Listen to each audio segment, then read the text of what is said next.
The great chamber of the Galactic Council had stood for 12,000 years. Its walls curved upward like the inside of a shell, carved from stone taken from 100 different worlds. Lights floated in the air without any visible support. Representatives from 847 species sat in rows that climbed toward the ceiling, each seat designed for a different body shape. Some delegates breathed oxygen. Others breathed methane or chlorine, sitting inside sealed pods that kept them alive. This was the heart of the Orion Confederacy, the greatest alliance of civilizations the galaxy had ever known. Ambassador Kethvari had served in this chamber for 300 years. Her people, the Silithians, lived for 5 centuries, and she had spent more than half her life learning the art of diplomacy. She had seen wars end in this room. She had watched new species join the Confederacy with hope in their eyes. She had witnessed betrayals and alliances and everything in between, but she had never seen the council afraid. The High Speaker stood at the center of the chamber floor.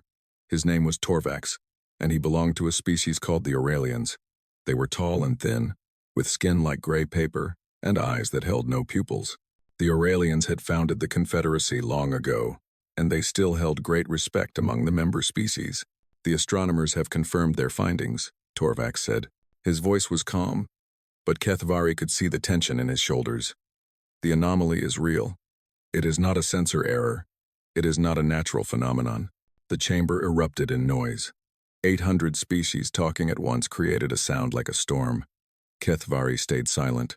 She had read the preliminary reports, and she understood why the others were upset. At the edge of Confederacy space, in a region of empty void where no stars burned, something impossible had appeared. Gravitational sensors had detected distortions that should not exist. The readings suggested a fleet of ships, but the energy signatures made no sense. According to every law of physics that the Confederacy understood, those ships could not be real. They appeared to be manipulating dark matter itself. Dark matter made up most of the mass in the universe. It held galaxies together. It shaped the structure of reality itself, but no species had ever learned to touch it, let alone use it. Dark matter did not interact with normal matter in any useful way. It was like trying to grab a shadow. Yet someone had done exactly that. How many ships?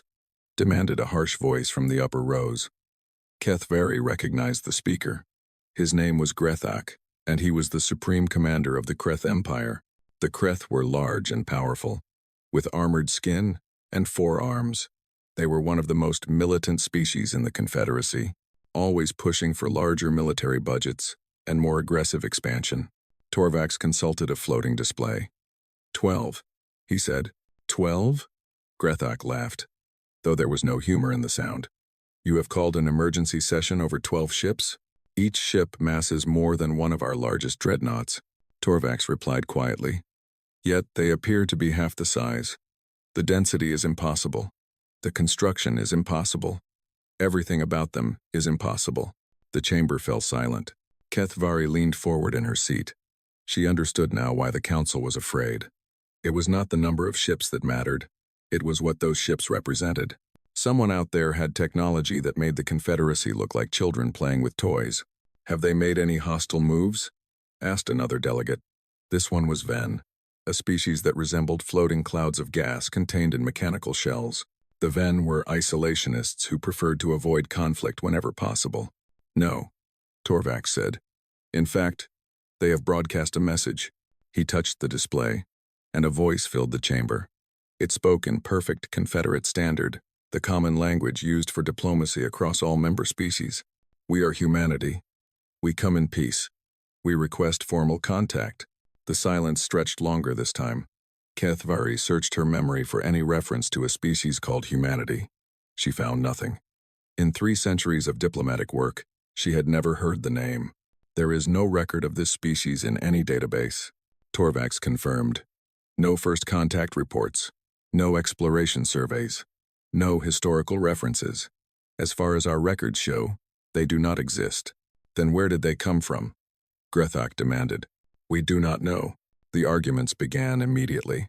Some delegates insisted the readings were fake, some kind of elaborate deception. Others demanded an immediate military response. Still others wanted to flee, to pull all forces back to the core worlds and hope the strangers lost interest. Kethvari listened to the chaos and felt a cold weight settle in her stomach. Fear made people stupid. Fear made them dangerous. If the council let panic guide their decisions, this could end very badly. She rose from her seat. The motion drew attention. Silithians rarely spoke in full council sessions. They preferred to work quietly, behind the scenes, building consensus through private conversations. When one of them stood to address the chamber, it meant something important. "The strangers have asked for formal contact," Kethvari said. Her voice was soft, but the chamber's acoustics carried it to every ear. "They have not threatened us. They have not attacked us. They have followed proper diplomatic protocol, even using our own language. I suggest we respond in kind. You want to talk to them?" Grethak sounded disgusted. "We should be mobilizing our fleets, not sending diplomats." "To what end?" Kethvari asked. "You saw the reports. Their ships break every law of physics we understand.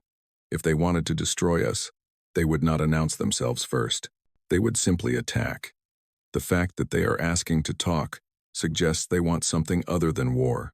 The chamber considered her words. She could see the fear slowly giving way to something else.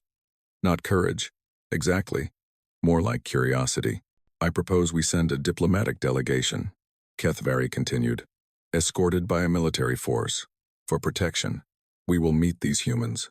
We will learn who they are and what they want.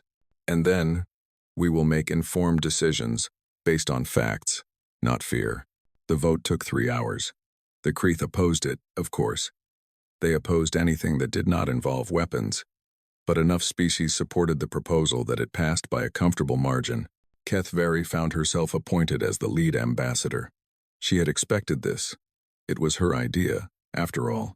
As she left the chamber to prepare for the mission, Torvak stopped her in the corridor. "Be careful," the High Speaker said. "Something about this troubles me deeply." "Many things about this trouble me," Kethvari replied. "But we will learn nothing by hiding." Torvax nodded slowly. "There is one more thing, something I did not share with the full council." He handed her a data tablet. "The detailed sensor analysis. Look at the internal structure of their ships." Kethvari studied the readings. At first, she did not understand what she was seeing. The ships appeared to be solid, but there were hollow spaces inside. Chambers, corridors, living quarters. That part was normal, but the walls of those internal spaces were not made of metal or composite materials. They were made of something else entirely. "Stabilized dark matter," Torvax said quietly. "They have not just learned to detect dark matter or push it around. They have learned to make it solid, to shape it, to build with it. Their ships are not just using dark matter technology. They are made of dark matter." Kethvari stared at the readings. Her 3 centuries of experience had taught her many things, but none of them had prepared her for this. "That is not possible," she whispered. "No," Torvax agreed. "It is not. And yet there it is." The delegation departed 2 days later. Kethvari stood on the bridge of the CSV Diplomatic Venture, a mid-sized cruiser designed for exactly this kind of mission. Around her ship, a fleet of 50 warships held formation. They were the finest vessels the Confederacy could assemble on short notice, crewed by experienced officers and armed with the most powerful weapons available. Looking at them, Kethvari felt no comfort at all. The journey to the edge of Confederacy space took 6 days. As they traveled, Kethvari studied everything the Confederacy knew about dark matter. It was not much. Scientists had spent millennia trying to understand it, and they had learned almost nothing useful. Dark matter was everywhere, but it might as well have been nowhere. It did not interact with light. It did not interact with normal atoms. It was like a ghost that filled the universe, visible only through its gravitational effects. The humans had somehow learned to grab that ghost and turn it into something real. When the fleet finally arrived at the coordinates, Kethvari got her first look at the human ships. They hung in space like drops of liquid darkness. Their hulls absorbed light, rather than reflecting it, making them difficult to see against the black background of space. They had no visible engines, no obvious weapons, no markings or decorations of any kind. They were beautiful in a way that made her deeply afraid. "We are receiving a transmission," reported the communications officer. "Put it through," Kethvari ordered. A new voice filled the bridge. It was warm and pleasant, with an accent that Kethvari did not recognize. "Welcome. Representatives of the Galactic Council. I am Admiral Chen Wei-Lin, of the human vessel Prometheus. We have been expecting you. Please come aboard. We have much to discuss. Kethvari took a deep breath. In her long career, she had walked into many unknown situations. She had faced hostile species and suspicious allies and everything in between. But she had never felt quite like this. She was about to meet something entirely new.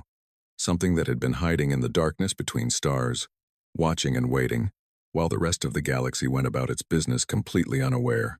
Prepare my shuttle, she said. It is time to meet humanity. The shuttle crossed the empty space between the Confederacy fleet and the human flagship. Kethvari watched through the viewport as the Prometheus grew larger with each passing moment. Up close, the ship was even more unsettling than it had appeared on sensors. Its surface seemed to shift and flow like oil on water, never quite settling into a fixed shape. 2 other diplomats accompanied her. Torvax had insisted on representatives from multiple species, so she had brought Neril, a young Aurelian scientist, and Veth, a Ven contained in a floating mechanical sphere. Together, they represented curiosity, caution, and the weight of the Confederacy's history. The shuttle approached what appeared to be a solid wall of darkness. Kethvari tensed, expecting an impact. Instead, the darkness parted like a curtain, and the shuttle passed through into a brightly lit hangar bay. Remarkable, Neril whispered. The young scientist was already scanning everything with a handheld device. The hull is semi-permeable. It can choose what passes through and what does not. Kethvari said nothing. She was too busy staring at the humans waiting for them. They were smaller than she had expected. Most of them stood no taller than an average Silithian, with soft skin in various shades of brown and pink. They had 2 arms, 2 legs, and faces that seemed capable of expressing many different emotions at once. They wore simple uniforms in dark colors, with small symbols on their shoulders that probably indicated rank. One of them stepped forward as the shuttle's doors opened. She was female, with dark hair cut short and eyes that held a sharp intelligence. Her uniform bore more symbols than the others. Ambassador Kethvari, she said, extending one hand in what appeared to be a greeting gesture. I am Admiral Chen Wei-Lin. Thank you for coming. Kethvari had studied human body language during the journey. She reached out and clasped the offered hand, feeling warm skin and strong muscles beneath. Thank you for receiving us, Kethvari replied. The Galactic Council has many questions. Admiral Chen smiled. It was a strange expression, showing teeth in a way that would have been threatening for most species. But somehow, on a human face, it seemed friendly. I imagine you do, the Admiral said. Please follow me. I will try to answer as many as I can. The interior of the Prometheus defied expectations. Kethvari had assumed a ship made of dark matter would feel cold and alien. Instead, the corridors were warm and welcoming. The walls displayed images of landscapes that must have come from the human homeworld. Green forests, blue oceans, mountains covered in white snow. It was beautiful. Your world looks peaceful, Kethvari observed. It was not always so, Admiral Chen replied. We nearly destroyed it several times. Wars, pollution, climate change. We came very close to extinction before we finally learned to work together. They entered a large room filled with comfortable seating arranged in a circle. Refreshments sat on a low table in the center. The humans had even included options suitable for Silithian and Aurelian biology, which suggested they had done their research. Please, sit, Admiral Chen said. We have much to discuss, and some of it will be difficult to hear. Kethvari settled into a chair that adjusted automatically to fit her body. The other delegates did the same. Several human officers joined them, taking seats around the circle. Let us begin with the obvious question, Kethvari said. Who are you? Where did you come from? Why has no one in the Confederacy ever heard of humanity before? Admiral Chen nodded. Those questions all have the same answer, really. We come from a planet called Earth, in a system you would call Sol. It sits in a region of space that your surveys marked as empty and uninteresting about 4,000 years ago. 4,000 years? Neril leaned forward, clearly surprised. Your species has existed for 4,000 years without making contact with the Confederacy? Longer than that, Admiral Chen said. Humans have existed for about 300,000 years. We only developed advanced technology in the last few centuries. But yes, We have known about the Confederacy for quite some time. This was unexpected. Kethvari frowned as she processed the information. You knew about us, but you chose not to make contact? Yes. Admiral Chen's expression grew serious. When we first developed faster-than-light travel, we were excited. We thought we would explore the galaxy, meet other civilizations, join a community of intelligent species. But when we looked out at the stars, we saw that the galaxy was already full. Every habitable world within reach was claimed. Every resource was owned. Every travel route was controlled. She paused, letting the words sink in. We were late to the party, Admiral Chen continued, and we saw how the Confederacy treated newcomers. Small species with limited technology were absorbed, their cultures swallowed by larger civilizations. Those who resisted were crushed. We did not want either fate. Kethvari wanted to argue, but she could not. The Admiral's description was accurate. The Confederacy had a long history of expansion, and not all of it was peaceful. So you hid, Kethvari said. We went somewhere else. Admiral Chen corrected. Somewhere no one else could follow. The dark matter halo, Veith said. The Ven's mechanical voice carried a tone of wonder. You went into the dark matter halo surrounding the galaxy. Admiral Chen nodded. It took us centuries to develop the technology, countless failures, many lives lost. But eventually, we learned to survive in the dark matter realm. Then we learned to harvest it, shape it, build with it. She gestured at the walls around them. This ship is the result of 1,000 years of development. We have cities out there, floating in the darkness between galaxies. Billions of humans, living in a realm that no one else even knew existed. The room fell silent. Kethvari tried to imagine it. A civilization hidden in the shadows, growing in secret while the rest of the galaxy remained completely unaware. It was terrifying and impressive in equal measure. Why reveal yourselves now? Kethvari asked. Admiral Chen's expression changed. The warmth faded, replaced by something harder, something afraid. Because something found us, she said. Something that lives in the deep darkness, far beyond the galactic rim. We do not know what they are, or where they came from. We only know what they do. She touched a control on her chair, and a holographic display appeared in the center of the room. It showed a recording, captured by human sensors. At first, Kethvari saw only stars and empty space.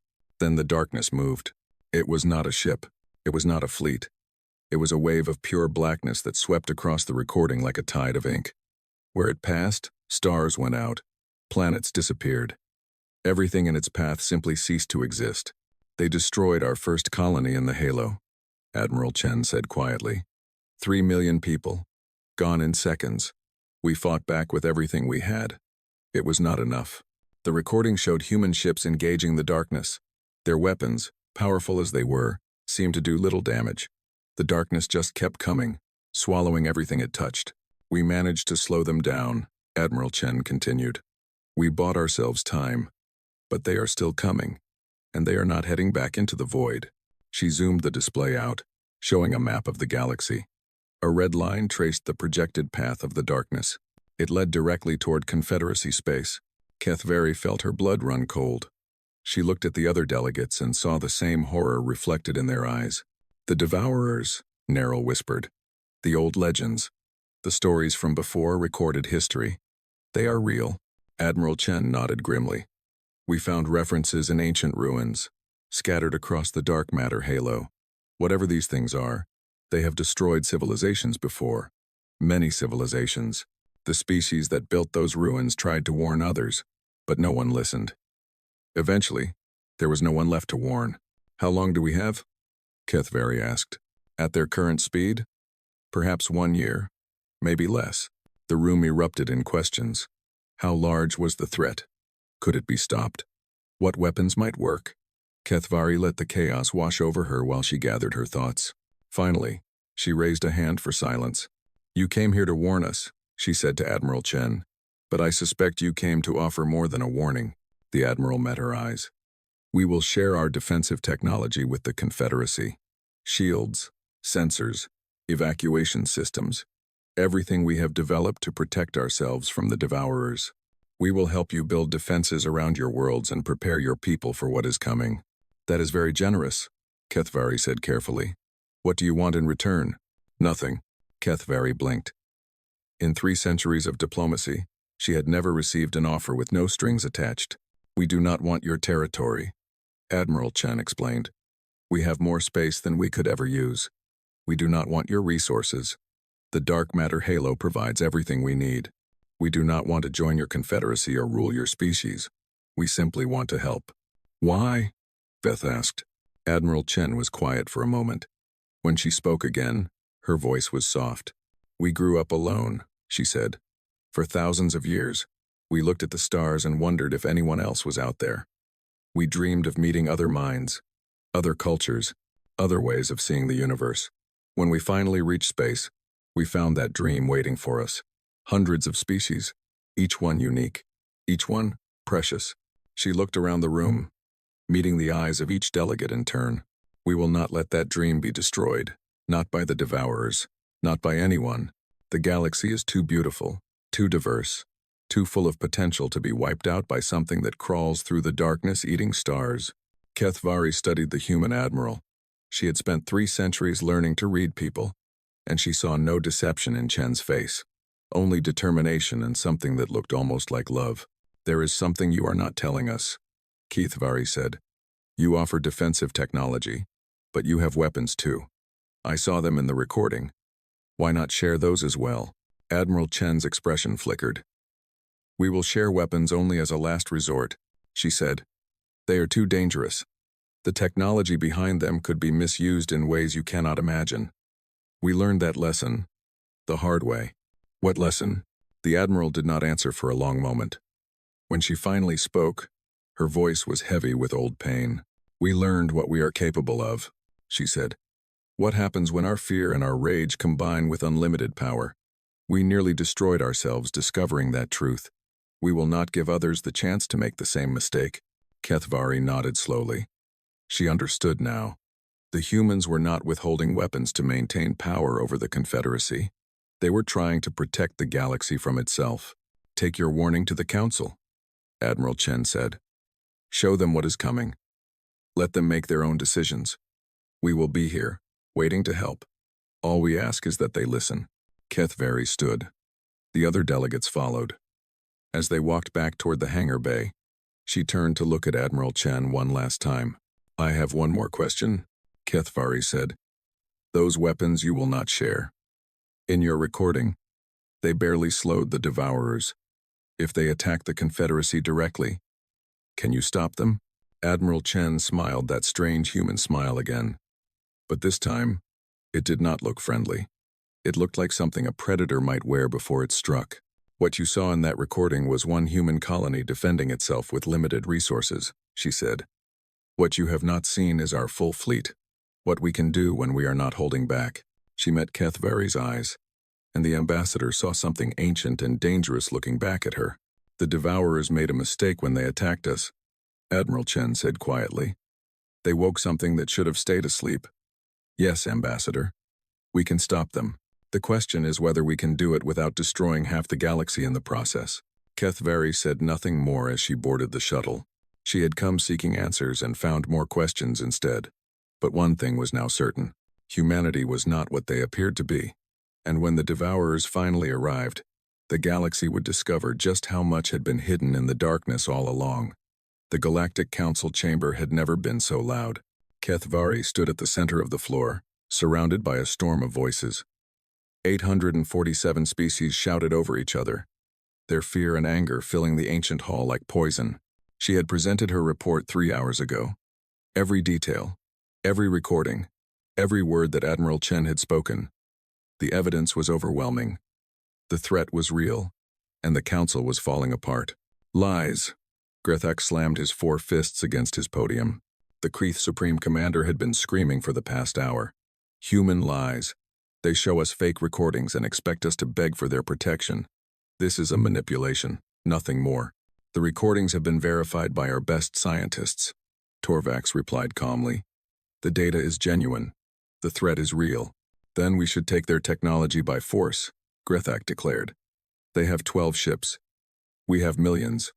Let them try to stop us. A murmur of support rippled through certain sections of the chamber. The Kreeth were not alone in their fear. Fear made people dangerous.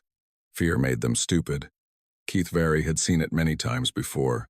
"You saw the same recordings I did," she said, her voice cutting through the noise. "Their ships manipulate dark matter itself. Our weapons would be useless against them. Attacking humanity would be suicide." "Then what do you suggest?" demanded a delegate from the Venn Collective. "That we simply accept their help and trust their good intentions? Species do not give away advanced technology for nothing. There must be a price we cannot see." "Perhaps," Kethvari admitted. "But the alternative is facing the Devourers alone. I have studied the ancient records, the stories our oldest species tell about the darkness that came before. Those legends are not myths, they are warnings. And we ignored them for thousands of years." The chamber fell quiet. Everyone knew the old stories. The Devourers had been spoken of in whispers since before the Confederacy existed. Ancient terrors that consumed entire civilizations. Most had assumed they were just tales to frighten children. Now those tales had teeth. Torvax stepped forward. "We must vote," he said. "The humans have offered to share defensive technology. Shields, sensors, early warning systems. They ask nothing in return except that we prepare ourselves for what is coming. I move that we accept their offer." The voting took 6 hours. Every species wanted to voice their opinion. Some supported the proposal. Many opposed it. The Kreth argued loudest of all, insisting that accepting human help would make the Confederacy dependent on outsiders. In the end, the vote passed by a narrow margin. The Confederacy would accept humanity's defensive technology. Engineers and scientists would be sent to learn how to build the new systems. Evacuation plans would be developed. The galaxy would prepare for war. But not everyone was satisfied. Kethvari was leaving the chamber when Grethak intercepted her. The Kreth Supreme Commander towered over her, his armored form blocking the corridor. "You have made a terrible mistake," he growled. "The humans are manipulating this council. They create a threat to make us afraid, then offer salvation in exchange for our obedience. It is the oldest trick in the book. And if the threat is real?" Kethvari asked. "Then we should take their weapons, not their shields. Defense is for the weak. True warriors strike first. The humans will not share their weapons. They believe the technology is too dangerous." Grethak laughed. "They believe we cannot be trusted with real power. They think themselves superior to the rest of us. Well, we will show them the strength of the Kreth Empire." He leaned closer, his breath hot against Kethvari's face. "My fleet is already moving," he said. 10,000 warships, intercepting a human supply convoy on the edge of Confederacy space. When we capture their vessels and learn their secrets, the Council will thank me." Kethvari felt ice form in her stomach. "You cannot be serious. This is madness. This is survival." Grethak replied. "The strong take from the weak. The humans have power, and we will take it from them. That is the natural order of things." He turned and walked away, leaving Kethvari alone in the corridor. She ran to the communications center. There was still time. If she could contact Admiral Chen, warn her about the Kreth fleet, perhaps disaster could be avoided. But when she reached the center, she found Torvax already there. His face was gray with worry. "I have been trying to reach the humans for the past hour," he said. "Their ships have gone silent. They know the Kreth are coming. We have to stop this," Kethvari said. "Send orders to the Kreth fleet. Tell them to stand down." "I already tried." Grethak is not answering. "He has declared this a military operation under Kreth authority. The Council has no power to stop him." Kethvari closed her eyes. 300 years of diplomatic work. Countless conflicts resolved through patience and reason. None of it would matter if the next few hours went wrong. "What happens now?" Torvax asked. "We watch," Kethvari said bitterly. "And we pray that the humans show more restraint than we deserve." The Kreth fleet arrived at the Varoth corridor 8 hours later. 10,000 warships, representing nearly a third of the Empire's total military strength. They were the finest vessels the Kreth had ever built, armed with weapons that could crack planets and shields that could withstand almost anything. Supreme Commander Grethak stood on the bridge of his flagship, the Dominance Eternal.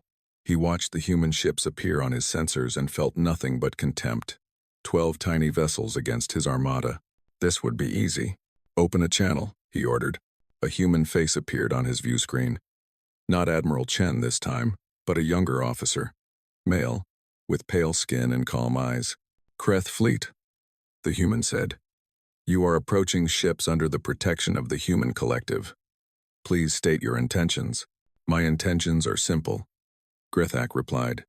You will surrender your vessels and all technology aboard. You will provide complete specifications for your dark matter systems. And you will do this immediately. Or we will take what we want, by force. The human officer did not react. His expression remained perfectly calm. I must advise against this course of action, he said. Our ships are not combat vessels, but they are capable of defending themselves. Any attack will be met with appropriate response. Appropriate response? Grethak laughed. You have 12 ships. I have 10,000. What response could possibly concern me? Please withdraw your fleet, the human said. This is your only warning.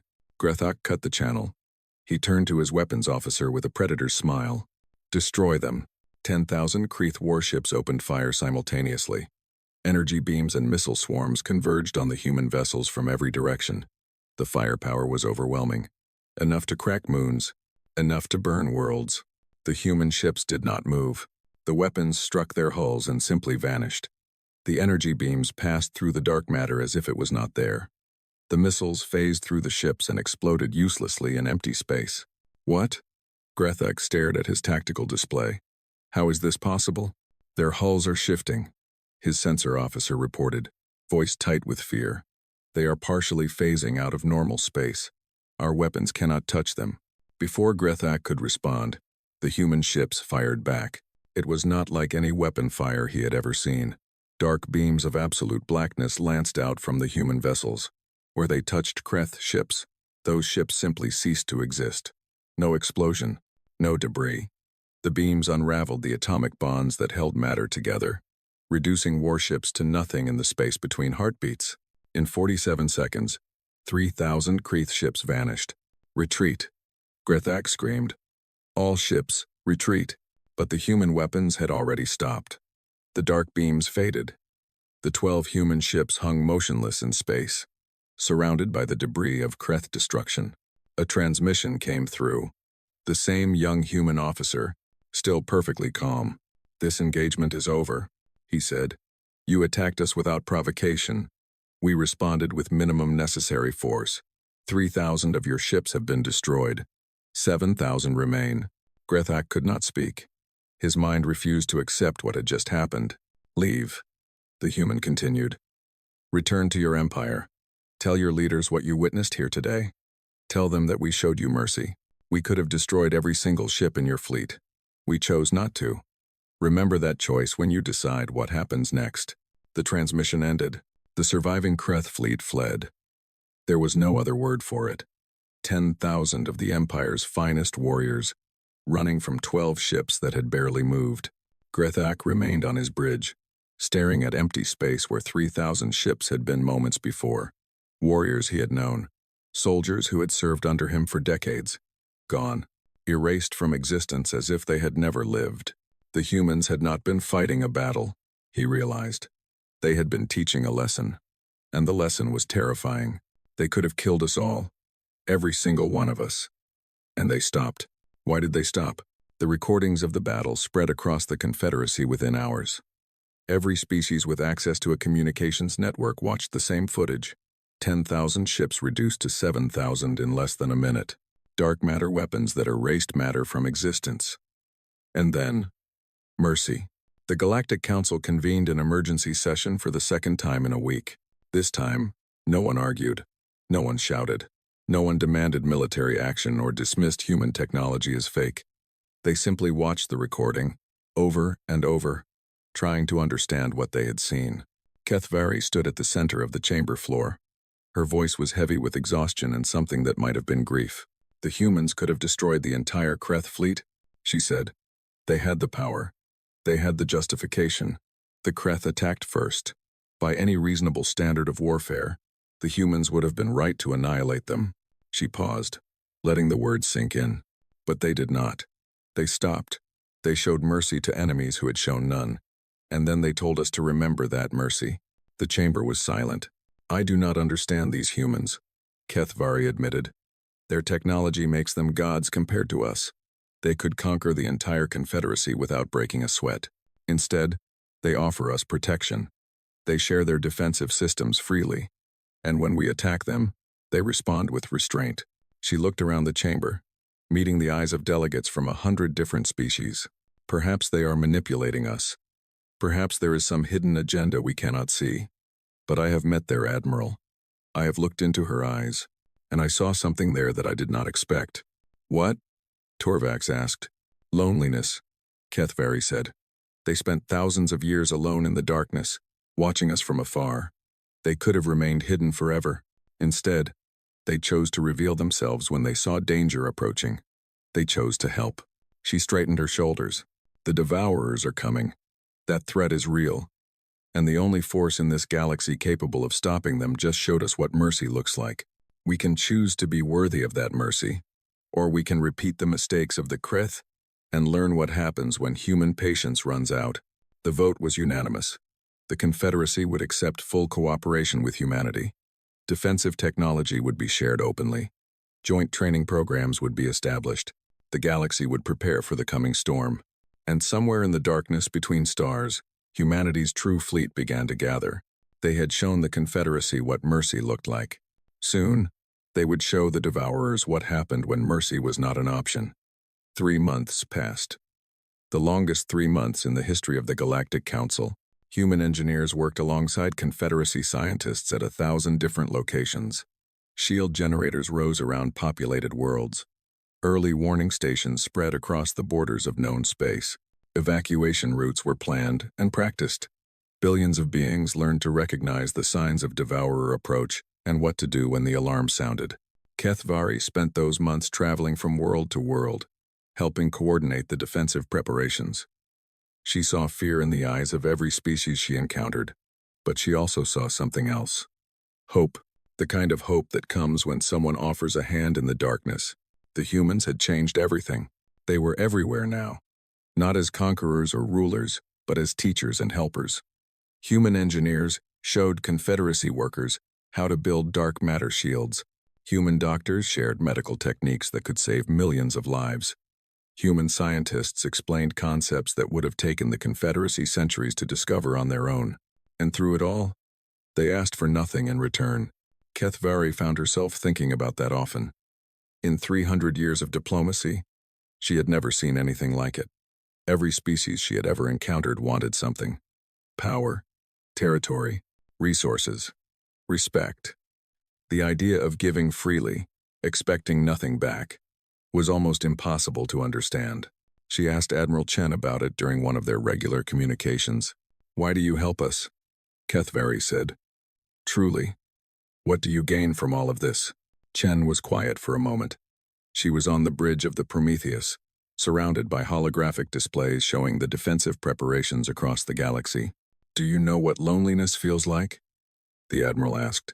Kethvari considered the question. I suppose I do. I have been alone at times. It is uncomfortable. Now imagine being alone for thousands of years. Not just you personally, but your entire species. Every human who ever lived. Looking up at the stars and wondering if anyone else was out there. Hoping, dreaming, and finding nothing but silence. Chen's expression was distant. Her eyes focused on something Kethvari could not see. When we finally reached space, we found the galaxy full of life.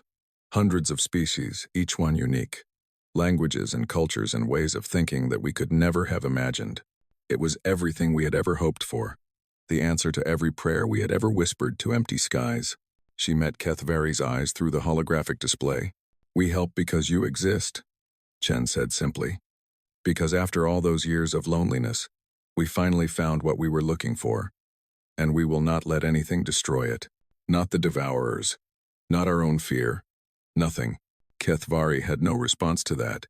She simply nodded and returned to her work.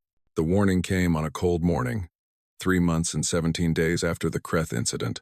Kethvari was on Nexus Prime, reviewing defense plans in her temporary office, when every alarm on the planet began to scream at once. She rushed to the council chamber, where Torvax and a dozen other senior officials were already gathered around a massive holographic display. They are here, Torvax said. His voice was steady, but his hands trembled. The display showed the edge of Confederacy space. Sensors had detected a disturbance in the fabric of reality itself. Something was tearing through the boundary between normal space and whatever darkness lay beyond. The Devourers were coming. Kethvari watched the readings update in real time. The disturbance was massive, larger than anything the Confederacy had ever faced.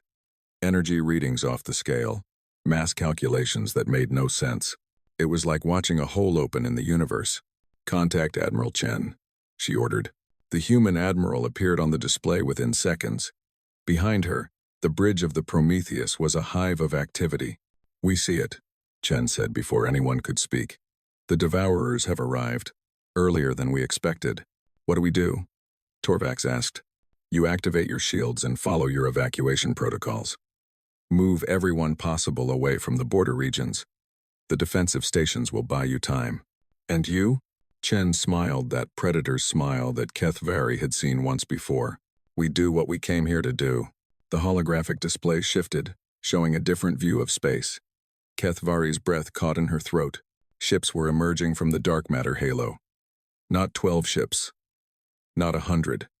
Thousands upon thousands of vessels, each one made of stabilized darkness. Each one carrying weapons that could unmake matter itself. They poured out of the shadows like a river of night, forming into battle formations that stretched across light years of space. 12,000 ships, Chen said. "Our full fleet. Everything we have." Kethvari stared at the display. She had known humanity was powerful. She had seen what 12 ships could do to 10,000 Kreth warships. But this was something else entirely. "You were hiding your true strength," she whispered. "We were waiting," Chen corrected. "For the right moment. For the enemy that deserved our full attention." The human fleet moved into position between the Confederacy and the approaching darkness. They formed a wall of ships, standing directly in the path of the Devourers. "We have spent 1,000 years preparing for this fight," Chen said. "Developing weapons, training warriors, building ships that can survive what is coming. This is our purpose. This is why we exist." The darkness arrived. It came like a wave of absolute nothing, a tide of emptiness that swallowed stars and planets alike. Kethvari had seen the recordings, but nothing could have prepared her for the reality. The Devourers were not a fleet. They were not an army. They were a force of nature, as inevitable as entropy itself. The first Confederacy defensive stations engaged. Energy beams and missile swarms poured into the darkness. Most of the weapons had no effect. A few, enhanced with human technology, managed to slow portions of the tide. But it was like trying to hold back an ocean with a wall of sand. The stations fell. Thousands of soldiers and engineers, sacrificing themselves to buy time for others to escape. And then, the human fleet attacked. It was not like any battle the galaxy had ever seen. The human ships did not stay in one place. They appeared and disappeared, phasing in and out of normal space with impossible precision. One moment a ship would be in front of the darkness. The next moment, it would be behind it, firing weapons into the enemy's flank. Dark matter beams tore through the Devourer tide. Where they struck, the emptiness screamed. Not with sound, but with something deeper. Something that resonated in the bones of every living thing within 1,000 light years. The Devourers fought back. Tendrils of darkness lashed out at the human ships, trying to consume them. Some found their targets. Kethvari watched in horror as human vessels were engulfed, their crews dying in seconds as the emptiness swallowed them whole. But for every ship that fell, a dozen more took its place. The humans fought with a fury that bordered on madness. They dove into the heart of the darkness, weapons blazing. They sacrificed themselves to create openings for their comrades. They refused to retreat even as the tide threatened to overwhelm them. The battle lasted 6 days. Kethvari did not sleep. She could not. She stood in the council chamber, watching the holographic display, as the fate of the galaxy was decided in fire and darkness. By the 3rd day, the human fleet had lost 1,000 ships. By the 5th day, the number had doubled. Each loss represented thousands of human lives, fathers and mothers, sons and daughters, warriors who had spent their entire existence preparing for this moment. They never wavered. On the 6th day, Admiral Chen led a final assault. The Prometheus and 100 other ships dove directly into the center of the Devourer mass. They carried weapons that Kethvari had never seen before. Weapons that burned with light so bright it hurt to look at them. The darkness screamed again, louder this time, filled with pain and rage and something that might have been fear. And then it broke. The devourer tide shattered like glass struck by a hammer. Fragments of emptiness scattered in all directions, fleeing into the void between galaxies. The human fleet pursued them, driving them further and further from Confederacy space. When the last fragment disappeared beyond the range of sensors, silence fell over the galaxy. Kethvari stood in the council chamber, tears streaming down her face. Around her, delegates from 100 species wept and embraced and prayed to gods they had forgotten. The devourers were gone. Humanity had kept its promise. The cost had been terrible. 3,000 human ships destroyed. Tens of thousands of human lives lost. But the galaxy was safe. The darkness that had haunted legends for millennia had been driven back. Admiral Chen's face appeared on the display. She looked exhausted. Her uniform was torn. Burns marked one side of her face, but she was smiling. "It is done," she said simply. "Admiral," Torvax began, his voice breaking. "We cannot. There are no words." "Then do not try to find them," Chen replied. "We did not do this for gratitude. We did not do this for reward. We did this because it needed to be done." She paused, and her smile faded.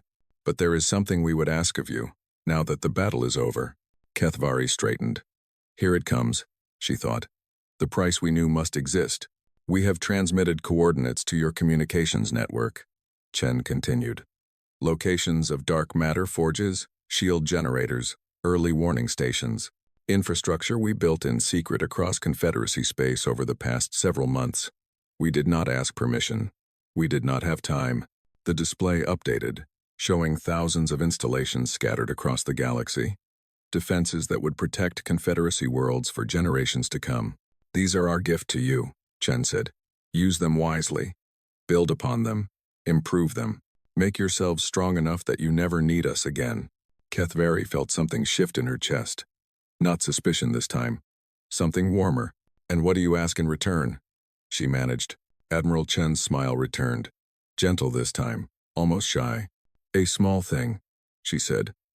"We would like the galaxy to know we exist. Official recognition of Earth as a sovereign world. And permission to establish an embassy among the Confederacy species." Silence filled the chamber. "That is all?" Torvax asked.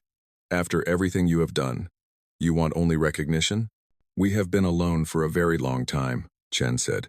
"We would like to not be alone anymore. If the galaxy will have us." Kethvari stepped forward. For the first time in 3 centuries, she did not speak as a diplomat.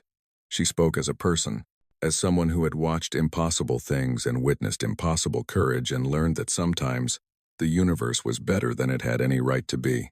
"The galaxy will have you," she said, "and we will never forget what you have done." The vote was unanimous. Humanity was no longer hiding in the darkness. They were coming home.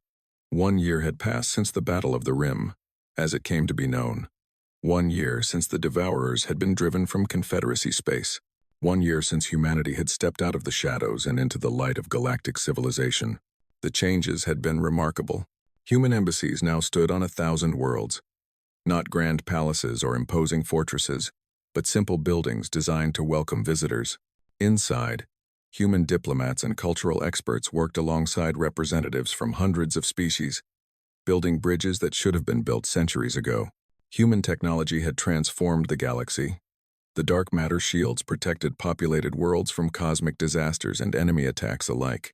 The early warning systems gave advance notice of threats before they could cause harm. Medical advances saved millions of lives every day. Agricultural techniques ended famines on worlds that had struggled with hunger for generations. And through it all, humanity asked for nothing in return. Kethvari had spent the year traveling between Earth and Nexus Prime, serving as the Confederacy's primary liaison to the human collective. It was the most important work of her career. It was also the most rewarding. She had learned things about humanity that no sensor reading or diplomatic report could have revealed. She had walked through the streets of cities where humans lived and worked and loved. She had watched their children play in parks under alien skies. She had listened to their music and read their stories and discovered a culture that was both utterly different from her own and somehow deeply familiar. They were not perfect, these humans. They argued and fought and made mistakes. They held grudges and nursed old wounds. They could be stubborn and foolish and blind to their own flaws, but they also created beauty.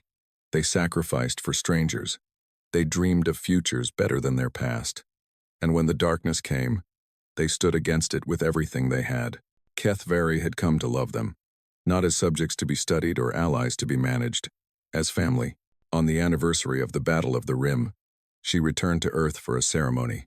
The human homeworld was a blue and green jewel floating in space, smaller than she had expected but more beautiful than any world she had ever seen. Mountains rose above fertile plains. Oceans stretched from horizon to horizon. Life covered every surface in 1,000 different forms. This was the world that had created humanity.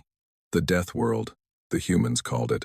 A place of extreme temperatures, dangerous predators, deadly diseases, and constant change. Evolution on Earth was a battle. Only the strongest and smartest survived. And somehow, from that crucible of death, a species had emerged that wanted nothing more than to protect others. The ceremony took place in a city called Geneva, on the shores of a lake surrounded by mountains. Representatives from every Confederacy species had been invited. Thousands of delegates filled the open plaza, standing beneath a sky that had once seemed empty and now hummed with traffic from 100 different worlds. Admiral Chen Wei-lin stood on a raised platform at the center of the crowd. She was not in uniform today.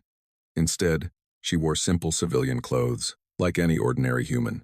The burns on her face had healed, leaving faint scars that she seemed to wear with pride. Beside her stood the highest leaders of the Confederacy, High Speaker Torvax, representatives from the major species, even a delegation from the Kreth Empire, their supreme commander conspicuously absent but their presence acknowledged nonetheless. 1 year ago, Chen began, her voice carried across the plaza by hidden speakers.